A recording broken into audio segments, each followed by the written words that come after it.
오늘 요한계시록 1장 16절의 말씀을 가지고 그분의 입에서 좌우에 날선 검이 나오고에 대해서 생각해 봅니다. 그분은 예수님이십니다. 예수님의 오른손에 7별이 있고 이 말씀을 가지고 지난 시간에 우리는 생각해 보았습니다. 이제 예수님의 입에서 좌우에 날선 검이 나옵니다. 이는 무슨 말씀입니까? 첫째, 입입니다. 이 입은 칼날.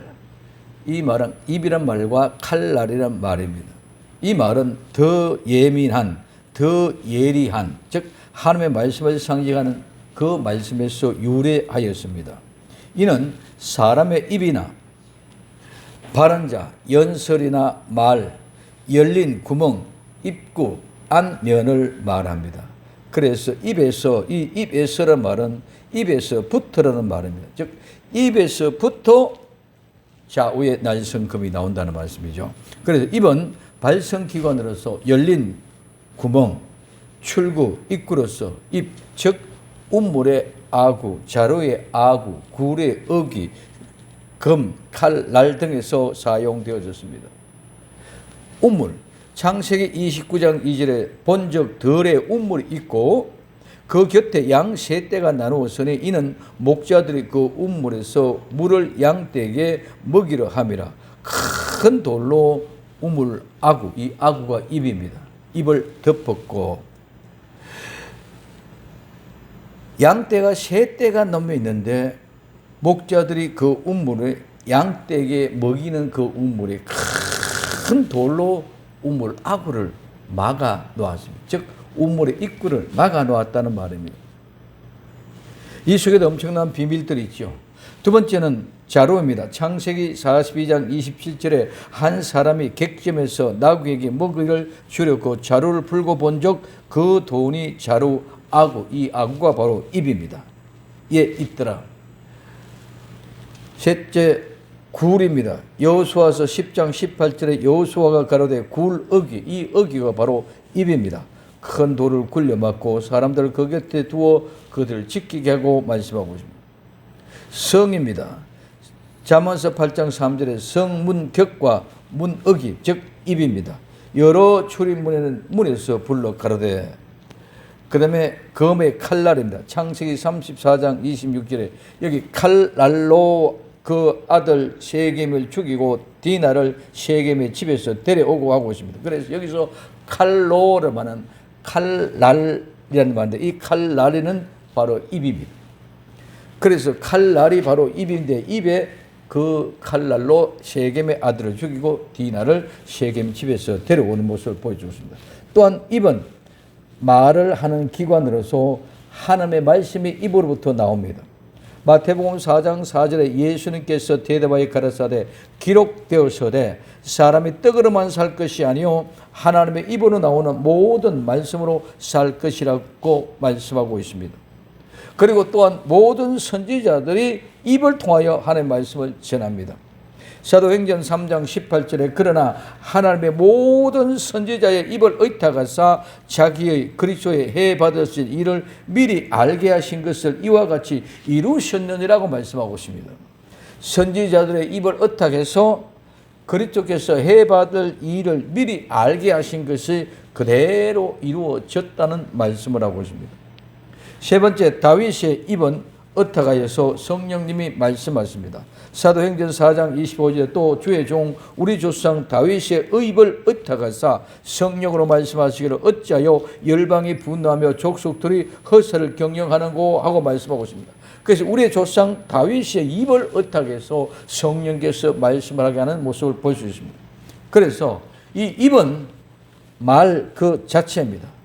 두세 정인의 말이 오늘 마태복음 18장 16절에 만일 듣지 않거든 한두 사람을 데리고 가서 두세 정인의 입으로 말마다 중창케 하라. 이 입이 바로 말입니다. 고린도후서 13장 1절에 내가 이제 세 번째 너에게 갈 테니 두세 정인의 입으로 말마다 확정하라 하고 말하고 있습니다. 그래서 두세 정인의 입이 곧 바로 말입니다. 그리고 그 외에 여러 가지 모습으로 나타나는데 기적입니다. 마태복음 17장 27절에 그러나 우리가 저희로 오해케 하지 않기 위하여 내가 바다에 가서 낚시를 던져 먼저 오르는 고기를 가져 입을 열며 돈 한 세겔을 얻을 것이니 가져와서 너를 위하여 나를 위하여 주라 하신다고 말씀하고 있습니다. 고기 입을 열면 그 기적입니다. 입을 열면 거기서 돈 한 세겔이 나오겠다는. 또한 이는 바로 고난입니다.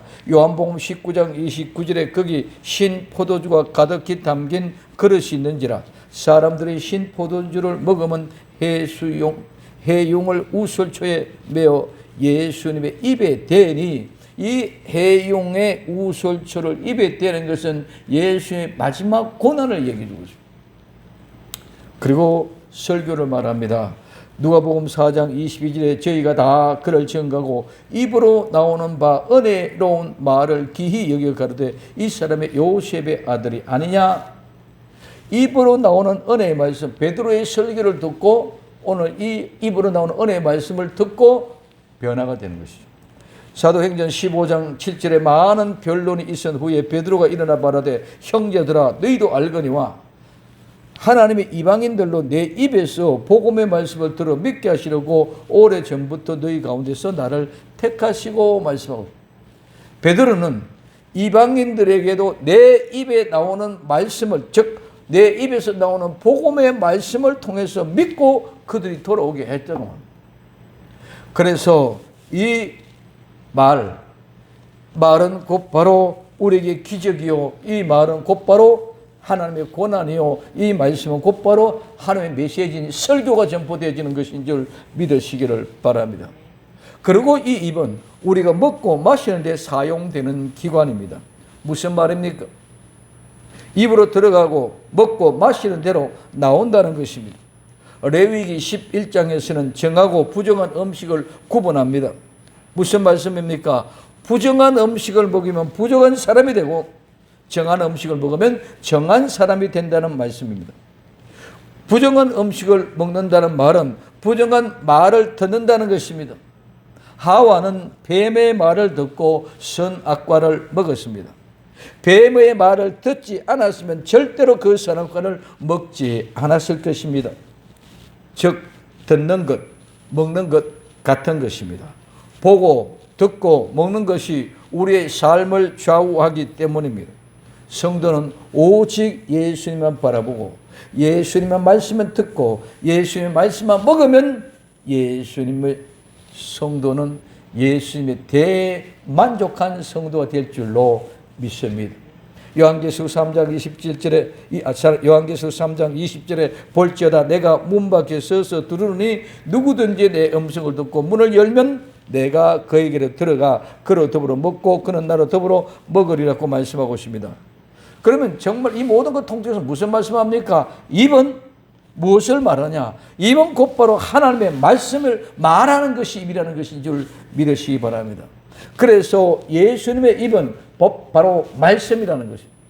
오늘 나와 여러분들은 예수님의 입, 이 입이 지금 여러 가지로 이야기해 주고 있는데 그 이야기해 주는 것은 전부 다 한마디로 통틀어 말하면 바로 말씀이다. 하나님의 말씀이다 하는 것을 얘기해 줍니다. 그 다음에 두 번째, 좌우의 날선. 입의 좌우의 날선 금이 이랬는데 이 좌우라는 말은 우리는 왼쪽 오른쪽 이런 식만 생각하고 있는데 여기 좌우라는 말은 두 날 가진, 즉 양날 가진 말입니다. 이 말은 두 번, 여러 번, 번번이라는 말과 입, 칼에서 유래가 되었습니다. 그 입에서 칼에서는 번번이, 두 번, 여러 번 계속 나오는 것.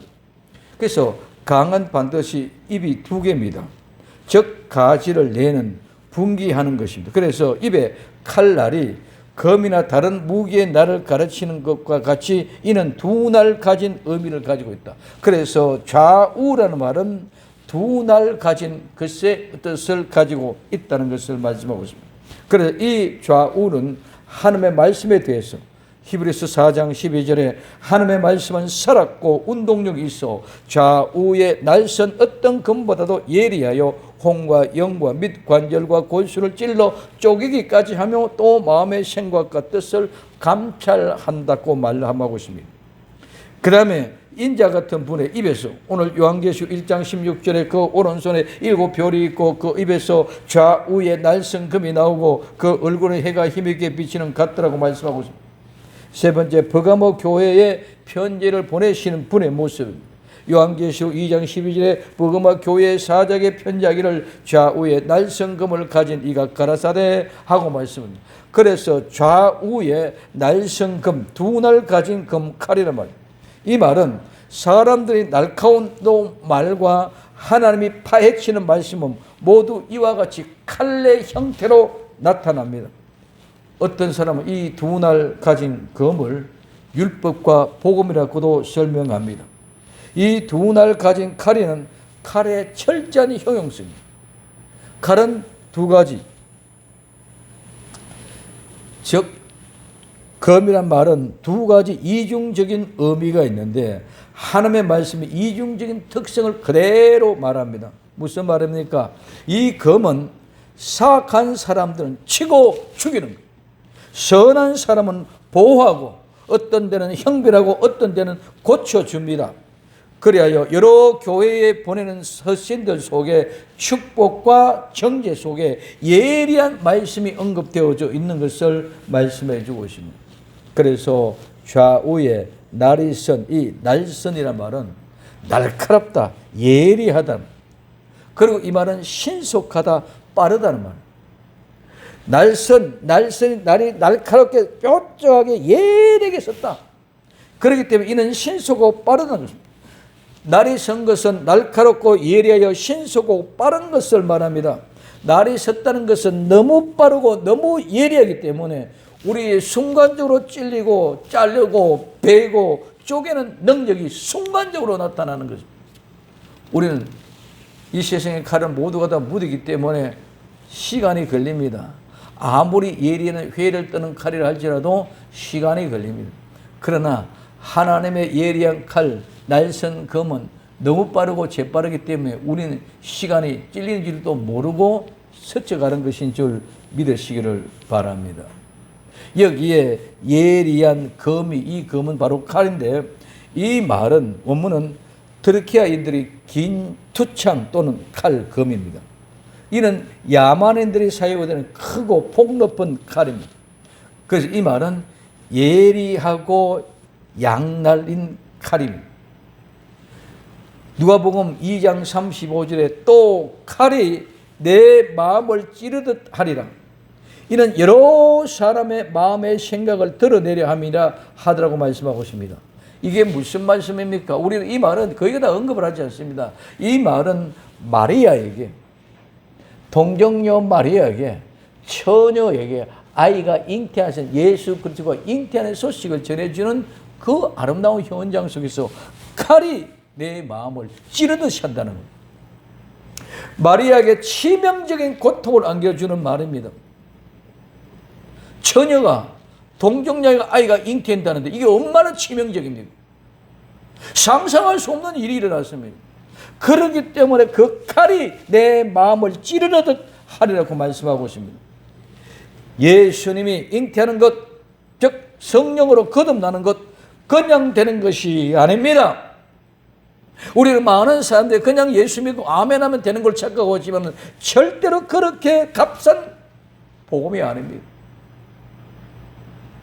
이 믿음으로 말미암아 우리를 구원시키게 하기 위해서는 예수님의 십자가에 못 박혀 죽으시기까지 한 귀한 사랑인 줄 믿으시기 바랍니다. 그 죽음의 사랑의 고통이 또한 칼을 찌르듯이 예수님이 찔렀던 것처럼 나와 여러분들의 심령 속에 예수 그리스도가 들어오는 그 순간에 죄인이 의인이 되는 것은 그냥 죄인이 의인이 되는 것이 아닙니다. 칼로 찌르는 같은 고통 가운데서 죄인이 의인이 되어지는 거죠. 처녀가 아이가 잉태해지는데 그것이 그냥 되어지는 일인 줄 압니까? 아니, 동정녀가 처녀인데 내게 아이가 잉태되었다는 소리 듣고 놀라지 아니할 사람 누가 있겠느냐고요. 그와 같은 찌름의 아픔이 나와 여러분들에게도 예수님이 십자가에 못 박혀 돌아가시는 그 찌름의 아픔이 죄가 없어지는 순간의 현장인 줄 믿으시기 바랍니다. 그런 죄가 없어지는 현장이 칼로 찌르듯이 우리의 마음의 생각을 다 드러내게 하는 것입니다. 그런데 우리는 예수님이 마리아에게 잉태한 마리아가 성모로 거룩한 어머니로만 부각시키다 보니까 이런 모습은 전혀 보지를 못합니다. 마리아의 마음을 칼로 찌르는 고통의 충격의 순간이 있었는 줄 믿으시기를 바랍니다. 이게 우리에게도 임한다는 것입니다. 출산의 고통입니다. 마리아에게 임하는 고통은 이와 같은 고통이 칼이 마음을 찌르듯이 하리라는 말씀입니다. 우리의 마리아의 고통을 생각하지 않고 있습니다. 좀 생각해야 됩니다. 칼이 마음을 찌르듯 하는 것은 즉 마음의 생각을 다 드러내는 것입니다. 죄악 속에 감춰있고 숨문 속에 깊은 속에 감춰놨던 그 모든 죄악들을 다 드러내는 아픔이 있어야만이 우리는 죄가 용서받는 역사. 두렵고 떨림으로 처녀가 잉태나는 아름다운 그 은혜의 경험이 되어져야만 됩니다. 그래서 말로만 쉽게 아멘 믿습니다 하면 이루어지는 것이 절대로 아닙니다. 정말 칼로 돌려내고 찔러 쪼개기까지는 고통과 함께 이루어지는 것입니다. 그렇기 때문에 이 예수님의 입에서 나오는 것은 좌우에 날이 선 예리한 칼이라는 거예요. 얼마나 예리하기 때문에 조금도 오차가 없고 조금도 잘못 잘라내면 안 됩니다. 오늘날 병원에서 암을 수술합니다. 수술하면 예리하게 정확하게 암의 뿌리 근원을 다 골라내야 될 줄로 믿습니다.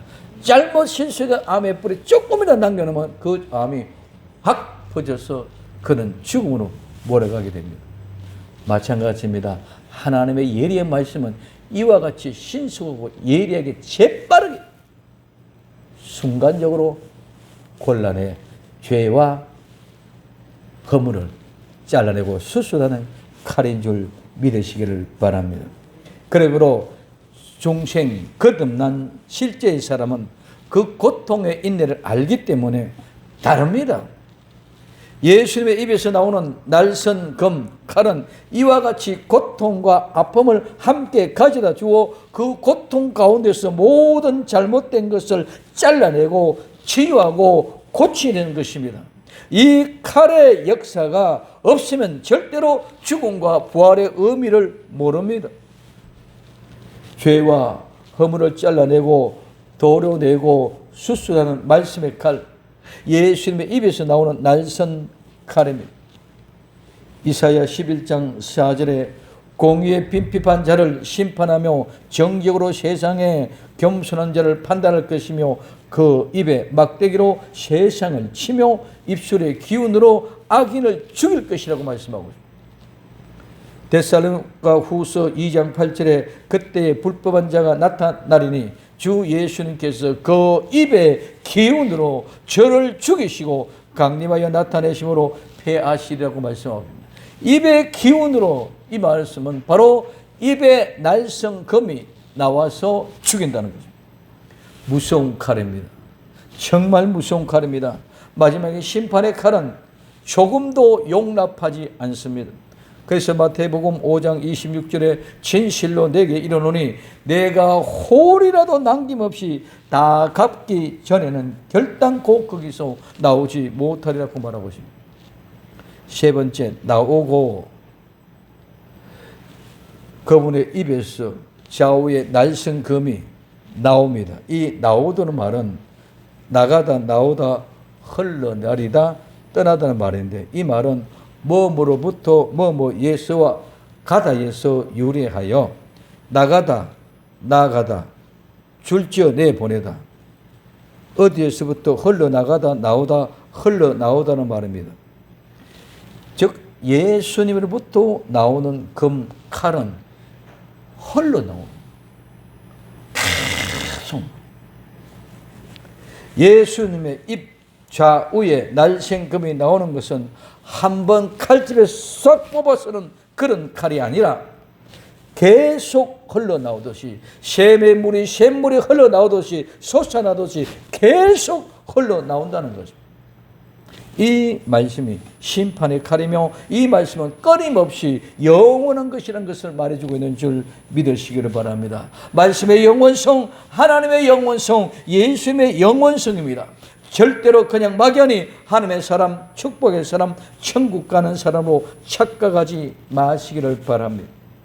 요한계시록은 알면 내가 깨달은 것으로 다인 것 같이 착각하면 절대로 안 됩니다. 우리 인간은 하나님의 마음을 다 안다는 것, 성경을 다 안다는 것, 다 이룬다는 것은 모두 착각입니다. 죄인은 절대로 다 알 수 없습니다. 우리가 있는 곳이 바로 죄의 소굴이며 죄악 밖에 있는 다른 세상이 아니고 죄악 가운데 살고 있기 때문인 줄 믿으시기 바랍니다. 이것은 영원한 세계에서만 하나님의 뜻을 아는 것이지 영원한 가운데 갈 때에 영원한 그 지식을 가지고 우리는 영원히 아는 것이지 이 세상에는 시간과 공간 안에 있는 나와 여러분들은 절대로 다 알 수가 없습니다. 또 죄를 짓는데 어떻게 죄인인데 어떻게 그것을 다 알 수 있느냐 말이에요. 그러므로 우리는 늘 두렵고 떨림으로 구원을 이루어 가야 됩니다. 정말 재림, 요한계시록을 바로 안다면 절대로 누구를 함부로 정죄할 수 없습니다. 빌립보서 2장 12절에 그러므로 나의 사랑하는 자들아 너희가 나 있을 때뿐 아니라 더욱 지금 나 없을 때에도 항상 복종하며 두렵고 떨림으로 너희의 구원을 이루라고 말하고 있습니다. 예수님 입에서는 지금도 좌우에 날이 선 검이 계속 나오고 있습니다. 정신 차리고 경각합시다. 말로 이루어지는 것이 아닙니다. 종말을 통하여 우리는 어떻게 살아야 하는지 대안이 없습니다. 마지막 종말, 재림 얘기하지만은 자기들은 그런 성경 지식으로 가지만 얘기하지만은 우리가 그러기 때문에 어떻게 살아야 된다는 대안이 없다는 것입니다. 말로만 정말 예수님의 재림을 맞이하는 것이 절대로 아닙니다. 데살로니가 후서 3장 10절에서 15절에 이렇게 말씀하고 있습니다. 우리가 너희와 함께 있을 때에도 너희에게 명하기를 누구든지 일하기 싫거든 먹지도 말게 하라 하였더니 우리가 들은 적 너희 가운데 규모 없이 행하여 도무지 일하지 아니하고 일만 만드는 자들이 있다 하니 이런 자들에게 우리가 명하고 주 예수 그리스도 안에서 권하기를 조용히 일하여 자기 양식을 먹으라 하노라. 형제들아 너희는 선을 행하다가 낙심하지 말라. 누가 이 편지한 우리 말을 순종치 아니하거든 그 사람을 지목하여 사귀지 말고 저로 하여금 부끄럽게 하라. 그러나 원수같이 생각하지 말고 형제같이 구원하라고 말하고 있습니다. 정말 재림을 말하는 자들이 가장 주의할 것은 삶이 없다는 것입니다. 그 말은 바로 게으르다는 거예요. 이 게으르다는 말은 오늘 여기서는 규모 없이라는 거예요. 이 규모 없다는 말은 무질서하다, 무책임하다는 거예요. 책임이 없다는 것이 말만 하고 질서가 없다는 것입니다.